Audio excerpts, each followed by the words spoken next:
Bonjour à tous, je m'appelle Natacha, je suis peintre professionnelle et je vais vous montrer comment faire une reproduction.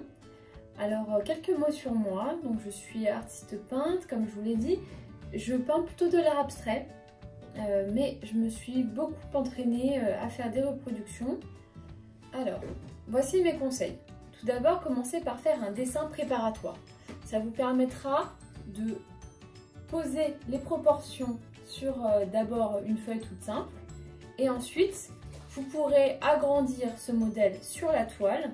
Essayez de choisir plutôt une feuille qui a le même format que le tableau. Donc là, une feuille A4 devrait être un petit peu coupée normalement.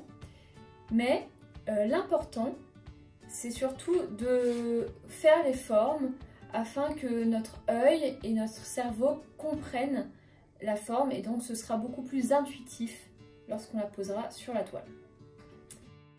Mon deuxième conseil, c'est de préparer ses couleurs principales. Vous avez des bleus, des verts, des orangés, jaunes et ocre dans cette peinture. Voilà, il va falloir les préparer en avance si vous utilisez de la peinture à l'huile par exemple. Dans ces cas-là, vous aurez juste à faire les premiers aplats et ensuite ce sera beaucoup plus simple de faire en finesse plus tard, une fois que vous aurez vos couleurs. Alors, mon autre conseil est de poser par zone. Commencez par poser par zone les couleurs. Voilà, vous faites du remplissage, vous posez par zone, sans trop vous poser de questions, à part mettre les bonnes couleurs dans les bonnes zones. Et ensuite, vous revenez, c'est le travail du coup le plus précis, vous revenez sur la peinture pour faire des petites touches. Alors vous devrez attendre un petit peu, peut-être quelques jours si vous faites de la peinture à l'huile, pour le temps que ça sèche. Et sinon, vous devrez faire les petites touches en vous adaptant à la technique du peintre. Donc pour Van Gogh, il y a un empâtement que vous pouvez faire du coup en mettant beaucoup plus de matière que d'huile. Et il faudra faire attention à bien garder les règles de la peinture à l'huile qui sont gras sur maigre. Donc c'est-à-dire de plus en plus d'huile au fur et à mesure des couches.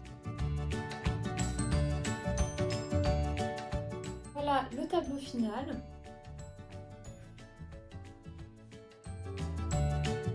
N'hésitez pas à me donner votre avis en commentaire.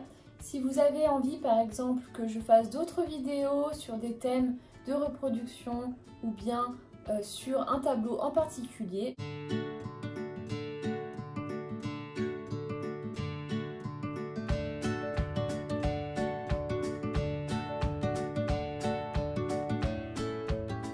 Alors ce sont de petits conseils, bien sûr ça peut être beaucoup plus complexe, ça demande une certaine expertise de faire une reproduction, mais voilà, j'espère que ça vous a plu. Ciao!